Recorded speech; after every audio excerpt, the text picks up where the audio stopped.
ಏನ್ ಹಂಗ ಸ್ಟೈಲ್ ಆಗಿ ಹೇಳ್ತೀರ ಅಲ್ಲಿ. ಮತ್ತು ಊಟ ದಾಬಾದಾಗ ಪರೋಟ, ದಾಲ್ಚಿನ್ನಿ ಪೌಡ್ರ್, ರಸಾಯನ ಇದು ಸತ್ರಿ ಇಲ್ಲಿ ಅಕ್ಕಿ ಕಾಳು ಬಿದ್ದಿಲ್ಲ. ಏನಾತ ಅಲ್ರಿ ಅಲ್ಲೋ ಅಮ್ಮವ್ರು ಬಂದ್ರು, ಹೋದ್ರು. ಅಮ್ಮವ್ರು ಬಂದು ಮದ್ವಿ ಮುರ್ಕೊಂಡು ಹೋದ್ರು. ಮದುವೆ ಮುರಿದೆ ಎದ್ದ ಕೂಳೆ ನಿಂದ ಸುಂದರವಾದ ಮಸಡಿ ತೋರಿಸಿದರು. ಗೊತ್ತಾತ ದಂಡಿದಾರ ಹರಿತಿ ಅಂತ. ಜಾಕ ಮಾಡಿಲ್ಲ ಒಂದು ದಿವಸಕ್ಕೆ ಯಾಕೆ ಜಾಗ ಮಾಡ್ತೀನಿ ನಾನು. ಆಟ್ ವಾಲ್ಸ್ ಆಗಿರ್ತೇನ 99 ಮದ್ವಿ ಮಾಡ್ತೀನಿ, ಎಲ್ಲಾ ಸಕ್ಸಸ್ಫುಲ್ ಆಗ್ಯಾವ. ಇದೇ ಯಾಕೆ ಹಿಂಗ ಆತ? ಎಲ್ಲಾ ದೇವ್ರ ಆಡ್ರಿ. ಹೆಂಗದ ನೋಡ್ರಿ ಮಗ, ಮೈಮೆ ಹಾಕೊಳಂಗಿಲ್ಲ. 99 ಮದ್ವಿ ಮಾಡ್ಸಿದ್ ಸಕ್ಸಸ್, ಅವೆಲ್ಲ ಇವ ಮಾಡ್ಸಿದ್ದು. ಸರ ಬಿದ್ದಿಗಿದ್ದೀರಿಪ್ಪ ಯಾಕ್ರಿ? ಸಿಟ್ಟಿತ್ತು ನಾನು ಹೊಡಿಲಿಲ್ಲ. 99 ಮದ್ವಿ ಮಾಡಿಸಿದ್ ಇವ ಮಾಡ್ಸಿನ ಎಲ್ಲ ಸಕ್ಸಸ್ ಆಗ್ಯಾವ. ಇದು ಯಾಕೆ ಹಿಂಗ ಆತಂದ್ರೆ ದೇವ್ರ ಆಟ. ನಂಬರ್ ಪಾಸ್ ಆದ್ರೆ ನಾನ ಹೇಳಿದ್ದು ಅನ್ನೋದು, ಫೇಲ್ ಆದ್ರೆ ಅದನ್ನ ಯಾಕೆ ಆಡಕ್ ಹೋಗಿದ್ದೆ ನನ್ನ ಮಾತು ಕೇಳಕ್ ಬರಲ್ಲ.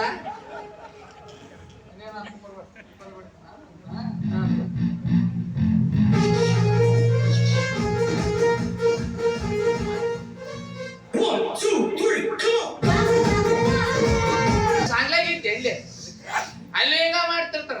ಮಾಮ ಮಾಮ ಒಳಗದ ಮಾಮ ಮಾಮ ಏನೇನ ಮತ್ತೆ ಇದು ನಂದ ಅದ್ರ ನಂದೊಂದಾಯ್ತು ಸಾಂಗ್ಲಿ ಮಾಮ. ಯಪ್ಪ ಯಪ್ಪ ಯಪ್ಪ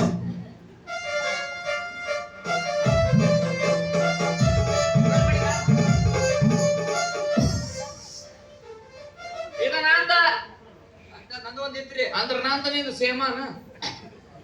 ಯಾಕೋ ಬ್ರದರ್ ಹಂಗ್ಯಾಕ್ ಮಾಡ ಪಾಪ ಮಾಸ್ತರ್ ಗತಿ ಹಿಂಗ ಆಗಬಾರ್ದಾಗಿತ್ತು ಪಾಪ. ಇಂಥ ಅವಿವೇಕಿಗಳನ್ನ ಹುಟ್ಟಿಸ್ತಿದ್ರೆ ಆ ಶನಿರಾಯ ನಿರುದ್ಯೋಗಿ ಆಗ್ತಾನಂತ ನಿಮ್ಮ ಕಲ್ಪನೆ ಏನಪ್ಪ? ಸತ್ಯಮ್ಮನವರು ಮದುವೆ ಮುತ್ಕೊಂಡು ಹೋದ್ರಂತೆ ನಿಜ ಮಂಜಣ್ಣ. ಹೌದು ಮಂಜಣ್ಣ, ಸ್ವಲ್ಪನಾದ್ರೂ ದಯಾ ದಾಕ್ಷಿಣ್ಯ ಬೇಡವಾ ಅವರಿಗೆ? ಒಳ್ಳೆದನ್ನೇ ಹೇಳಿದ್ರಿ. ಅವಳಲ್ಲಿ ಯಾವ ಗುಣಗಳಿಲ್ಲವೋ ಅದನ್ನೇ ಹುಡುಕ್ತಾ ಇದ್ರಿ ನೀವು. ಬ್ರಹ್ಮ ಅವಳನ್ನ ರಾಕ್ಷಸಿ ಕುಲದಲ್ಲಿ ಹುಟ್ಟು ಅಂತ ಹೇಳಿದ್ರೆ ಅವನ್ ಕಣ್ಣು ತಕ್ಷಣ ಮನುಷ್ಯರ ಕುಲದಲ್ಲಿ ಹುಟ್ಟಿ ಬಂದಿದ್ದಾಳೆ ಅಂತ. ಅಲ್ಲ ಮಂಜಣ್ಣ, ನಮ್ಮ ದೇಶದ ವಿದ್ಯಾಭ್ಯಾಸ ಸಾಲದು ಅಂತ ವಿದೇಶಕ್ಕೆ ಹೋಗಿ ವಿದ್ಯಾಭ್ಯಾಸ ಮಾಡಿ ಬಂದಿದ್ದಾರೆ. ಟೂರಿಸ್ಟ್ ಬಸ್ಸು ಕಾಶಿ ರಾಮೇಶ್ವರಿಗೆ ಹೋಗಿ ಬಂದ ಮಾತ್ರಕ್ಕೆ ಸಂಸ್ಕೃತ ಪಂಡಿತ ಎನಿಸ್ಕೊಳ್ಳಲು ಸಾಧ್ಯವಿದೆ ಅಂದ್ರೆ ಹೋಗ್ಲಿ ಬಿಡು ಮೇಷ್ಟ್ರೆ, ಎಷ್ಟು ವ್ಯತ್ಯೆ ಪಟ್ಕೊಂಡು ಏನ್ ಮಾಡ್ತಾರೆ? ದೈವ ಪ್ರತಿಕೂಲವಾಗಿ ನಿಂತಾಗ ಕಸ್ಬರಿಗೆ ಕೂಡ ಕೊಳ್ಳಿದೆವವಾಗಿ ಕಾಣುತ್ತಂತೆ. ಬಾಳಿನಲ್ಲಿ ಬರುವ ಪ್ರತಿಯೊಂದು ವಿಪತ್ತುಗಳು ನಮ್ಗೆ ಪಾಠ ಕಲಿಸಿಕೊಟ್ಟು ಹೋಗುತ್ತವೆ ಅಂತ ಹೇಳಿದ ನೀವೇ ಈ ರೀತಿ ಧೃತಿಗೆಟ್ರೆ ಹೇಗೆ? ಬಾಳಿನಲ್ಲಿ ಬರುವ ಕಷ್ಟಗಳನ್ನ ಧೈರ್ಯವಾಗಿ ಎದುರಿಸಬೇಕು ಅಂತ ನಾವು ಮತ್ತೊಬ್ಬರಿಗೆ ಉಪದೇಶ ಮಾಡುವುದು ತುಂಬಾ ಸುಲಭ ಮಂಜಣ್ಣ. ಆದ್ರೆ ಅವು ಸ್ವಂತಕ್ಕೆ ಬಂದಾಗ ಅನುಭವಿಸುವುದು ಎಷ್ಟೊಂದು ಕಷ್ಟ ಅಂತ ಯಾರಿದ್ದಾನೆ ಗೊತ್ತಿಲ್ಲ. ಎಲ್ಲರೂ ತಿಳಿದು ತಿಳಿದು ಅದೇ ತಪ್ಪುಗಳನ್ನೇ ಮಾಡ್ತಾರಪ್ಪ. ಸದ್ಯ ಮದುವೆ ಎಲ್ಲಿಗೆ? ಮತ್ತೆ ಮದುವೆ. ಇದೊಂದು ಸಲ ನನ್ನ ಮಗಳ ಮದುವೆ ಏರ್ಪಾಡು ಕೈಯಲ್ಲಿರುವ ಹಣ ಸಾಲದೆ ಮತ್ತೊಬ್ಬರ ಹತ್ರ ಸಹಾಯ ಕೇಳಿ ಮಾಡಿಕೊಂಡಿದ್ದೇನೆ. ಅಂದಾಗೆ ಮಜಾಗ ಮತ್ತೊಂದು ವರನ ಹುಡುಕಿ ಮದುವೆ ಮಾಡಬೇಕಾದ್ರೆ ಅದಕ್ಕೆ ಸಮಯ ಕಳೆಯುವ ಅವಶ್ಯಕತೆ ಇಲ್ಲಪ್ಪ. ನಿನ್ನಲ್ಲೊಂದು ಮಾತು ಅದನ್ನ ಹೇಳಿ ಮೇಷ್ಟ್ರೆ. ನಾಗಮಣಿ ಬಗೆಯ ಬಯಸಿ ಹೆಡೆ ಮುಟ್ಟಿ ಕಂಚಿಸಿಕೊಂಡವ ನಾನಾಗಿದ್ದೇನೆ. ವಿಷ ಪಾರೆ ನೀನಾಗಿ ಗರುಡ ಮಂತ್ರವನ್ನು ನುಡಿಸಿ ನನ್ನ ಮಾನ ಕಾಪಾಡು ಮಂಜಗ. ಕವಿತಾಳ ಕೈ ಹಿಡಿದು ನನ್ನನ್ನ ಕನ್ಯಾಶ್ರಯಿಯಿಂದ ಮುಕ್ತನನ್ನಾಗಿ ಮಾಡಪ್ಪ. ಹಾಗೆಲ್ಲ ಹೇಳ್ಬೇಕಪ್ಪ. ನೀನು ಚಿಕ್ಕವನಾಗಿರುವಾಗ ನಿನ್ನ ತಲೆಯಲ್ಲಿ 4 ಅಕ್ಷರಗಳನ್ನ ತುಂಬಿ ನಿನ್ನ ಗುರುವಾದ ನಾನು ಇವತ್ತು ನಿನ್ನ ಮಡಿಲ ಮಗುವಾಗಿ ಕೇಳಿಕೊಳ್ತಾ ಇದ್ದೀನಿ. ಕವಿತಾಳ ಕೈ ಹಿಡಿದು ನನ್ನನ್ನ ಕನ್ಯಾಶ್ರಯಿಯಿಂದ ಮುಕ್ತನಾಗಿ ಮಾಡುವಂತ. ದೈವ ನಿಮ್ಮನ್ನ ಸತ್ವ ಪರೀಕ್ಷೆ ಮಾಡಿದ್ರೆ ನೀವು ನನ್ನ ಸತ್ವ ಪರೀಕ್ಷೆ ಮಾಡ್ಬೇಕು. ನಾನು ಹಿಡಿದದ್ದು ನಿನ್ನ ಕೈಗಳನ್ನಲ್ಲ, ಕಾಲವನ್ನ. ಮೇಲೆ ನಿನ್ನ ಇಷ್ಟ ನಿನಗೆ ಯಾಕೆ ತಿಳಿಯತ್ತೋ ಹಾಕ್ಬಾರ್ದು. ಒಳ್ಳೆದನ್ನೇ ಮಾಡಿದ್ರಿ ಮೇಷ್ಟ್ರೆ, ಒಳ್ಳೆದನ್ನೇ ಮಾಡಿದ್ರಿ. ತಾಯಿ ಪಕ್ಷಿ ತನ್ನ ಮರಿಗೆ ಪಾದರಸದ ಗುಟಿ ಹಾಕಿದಂತೆ ಮಾಡಿದ್ರು.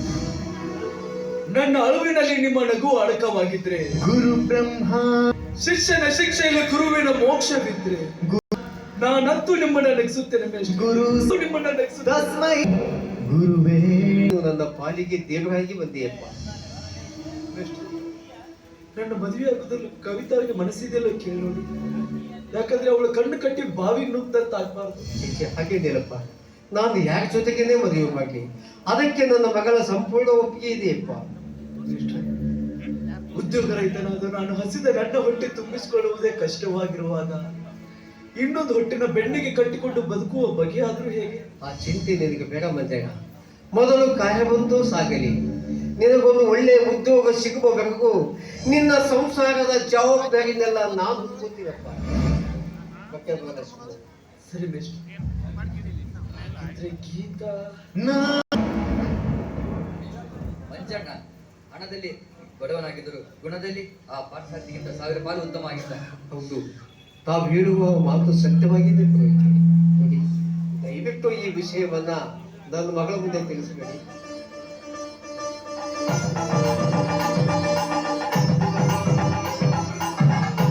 ದೇವಸ್ಥಾನಕ್ಕೆ ಹೋಗಿ ಬಂದಿಯಮ್ಮ? ನೋಡಪ್ಪ, ಮದುಮಗಳು ಹಸಿ ಮಳೆಯಿಂದ ಇರುವ ಮೊದಲು ತಲೆ ತುಂಬ ಮುಸುಕ ಹಾಕಿರಬೇಕಮ್ಮ. ಹೋಗಪ್ಪ, ಮುದ್ಕಿನಲ್ಲೇ ಮದುವೆ ಯಾಕೆ? ನಾನೇನು ಹಳೆ ಕಾಲದ ಅಜ್ಜಿನ?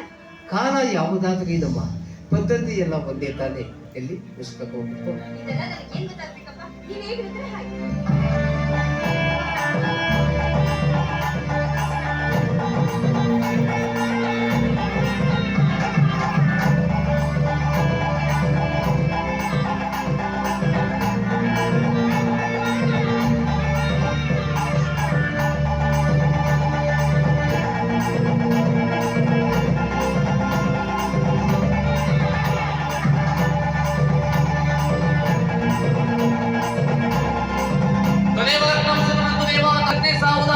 ಲಕ್ಷ್ಮೀಪತೇಂದ್ರ ಯುಗ ಸ್ವಾಮಿ.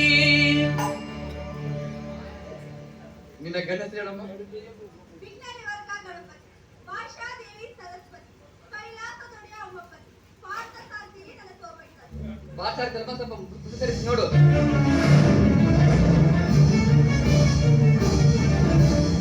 ನೀವು ನನ್ನ ಪತಿ, ನೀವು ನನ್ನ ಕೊಳ್ಳಿಗೆ ತಾಳಿ ಕಟ್ಟಿದ. ಮೋಸ, ಅತಿ ಮೋಸ. ಇಂಥ ಮೋಸ ಮಾಡೋದಕ್ಕಾಗಿ ಹಸಿ ಮನೆ ಏರುವ ಮುನ್ನ ಮುಸುಕು ಹಾಕು ಮಗಳಂತ ಹೇಳ್ತೀನಪ್ಪ. ಹೇಳಿ, ನೀವೇಕೆ ನನ್ನ ಕೊಳ್ಳಿಗೆ ತಾಳಿ ಕಟ್ಟಿದ್ರಿ? ನಾನು ನಿಮ್ಮನ್ನು ಬಯಸಿದ್ನಿ. ಇದುವರೆಗೂ ನಿಮ್ಮ ತಂದೆಯವರು ನಿಮಗೆ ಯಾವ ವಿಷಯನೂ ತಿಳಿಸಲಿಲ್ಲವೇ? ಕೊಲ್ಲುವ ಇಚ್ಛೆ ಇಡುವ ಕಟುಕ, ಕುರಿ ಮರಿಯನ್ನ ಮೀಸುವ ಹಾಗೆ 108 ಬಣ್ಣದ ಮಾತುಗಳಿಂದ ಮಾಡು ಮಾಡಿದ ನನ್ನ ತಂದೆ. ಹೇಳಿ, ನೀವೇಕೆ ನನ್ನ ಕೊಳ್ಳಿಗೆ ತಾಳಿ ಕಟ್ಟಿದ್ರಿ? ನಾನು ನಿಮ್ಮನ್ನು ಬಯಸಿದ್ನಿ. ನೀವು ನನ್ನ ಪತಿಯೂ ಅಲ್ಲ, ನಾನು ನಿಮ್ಮ ಸತಿಯೂ ಅಲ್ಲ. ಇದರಲ್ಲಿ ಯಾರು ತಪ್ಪು ಅಂತ ಹೇಳೋದೇ ಕಷ್ಟ. 106 ಕಡೆ ಸಾಲ ಮಾಡಿಕೊಂಡು ಮಗಳ ಮದುವೆಗೆ ಏರ್ಪಾಟ್ ಮಾಡಿಕೊಂಡಾಗ, ಹೊರಗೆಣಿಸಿಕೊಂಡು ವಾನರ ಮದುವೆಯನ್ನು ಮುರಿದುಕೊಂಡು ಹೋದಾಗ ಮಾಡಿದ ಖರ್ಚು ಮಗಳ ಜೀವನ. ನಿಮ್ಮ ಕೊರಳಿಗೆ ಮಾಂಗಲ್ಯ ಕಟ್ಟಿಸಿದ್ದು ನಿಮ್ಮ ತಂದೆಯ ತಪ್ಪು. ನಿಮ್ಮ ತಂದೆ ಎನಿಸಿಕೊಂಡ ನನ್ನ ಗುರು ದೀನವದನಾಗಿ ನನ್ನ ಕಾಲು ಹಿಡಿದು ಬೇಡಿಕೊಂಡಾಗ ಗುರು ಆಜ್ಞೆಗೆ ಕಟ್ಟು ಬಿದ್ದು ನಿಮ್ಮ ಕೊರಳಿಗೆ ಮಾಂಗಲ್ಯ ಕಟ್ಟಿದ್ದು ನನ್ನ ತಪ್ಪು. ಇನ್ನು ಮುಂದೆ ನೀವೇ ನನ್ನ ಪತಿ. ತಾಳಿ ಕಟ್ಟಿ ನನ್ನ ಕರ್ತವ್ಯ ಮುಗಿಸಿದ್ದೇನೆ. ನಿಮ್ಮ ಜೊತೆ ಬಾಳು ಸಾಗಿಸುವ ಇಷ್ಟ ಇಲ್ಲದಿದ್ರೆ ಬಿಡಬಹುದು, ಅಭ್ಯಂತರವಿಲ್ಲ. ಅಪ್ಪ, ಅಪ್ಪ,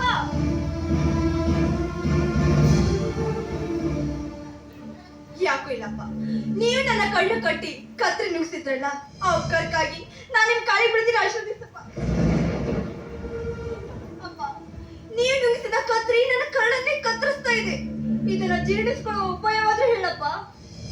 ಅದೃಷ್ಟದ ತಿರುಳು, ಕಾಲಚಕ್ರದ ಮಗಳು, ನಿನ್ನ ತರಳು ಬುದ್ಧಿಗೆ ತಿಳಿಯದು ಮಗಳೇ. ಕರಳು ಮತಿಯಿಂದ ನಾ ಮಾಡಿದ ಕಾರ್ಯವನ್ನ ತಪ್ಪೆಂದು ಭಾವಿಸಿದ್ದೆವು. ಮಂಜು ಸ್ಥಿತಿಯಿಂದ ಬಡವನಾದರೂ ಸದ್ಗುಣ ಸಂಪನ್ನ. ನಿಜಕ್ಕೂ ಅವರು ವಿಷ ಸರ್ಪ. ಆ ವಿಷ ಸರ್ಪ ಕಚ್ಚಿ ಓಡುವಷ್ಟರಲ್ಲಿ ಈ ಸಂಜೀವಿನಿ ದೊರೆತಿದೆ ನಿನಗೆ. ದಾರಿ ನಡೆದ ತಿರುಕ ತಾನು ಎಡಬಿದ್ದು ರಕ್ತಗಲ್ಲಿಗೆ ಎಂದು ತಿಳಿದು ದೇವರಿಗೆ ನಮಸ್ಕರಿಸು ಬಾಮ. ನೀವು ಸ್ವಲ್ಪ ಒಳ ಹೋಗಿ, ನಾನು ಇವ್ರ ಜೊತೆ ಮಾತಾಡ್ತೀನಿ.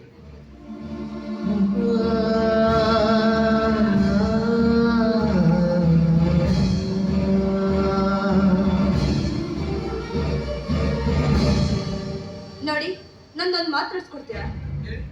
ಅಕ್ಷತೆ ಹರಿಸಿಕೊಂಡು ಲೋಕದ ದೃಷ್ಟಿಯಲ್ಲಿ ಶ್ರೀಪತಿಗಳಾಗಿದ್ರು ಕೆಲವು ಕಾಲ ಮನೆಯಲ್ಲಿ ದುಡಿಸ್ಕೊಳ್ಳೋ ಒಡೆಯರು ನೀವು. ಆಳಿನಂತೆ ಬಾಳಬೇಕಾಗಿದೆ ನಾನು.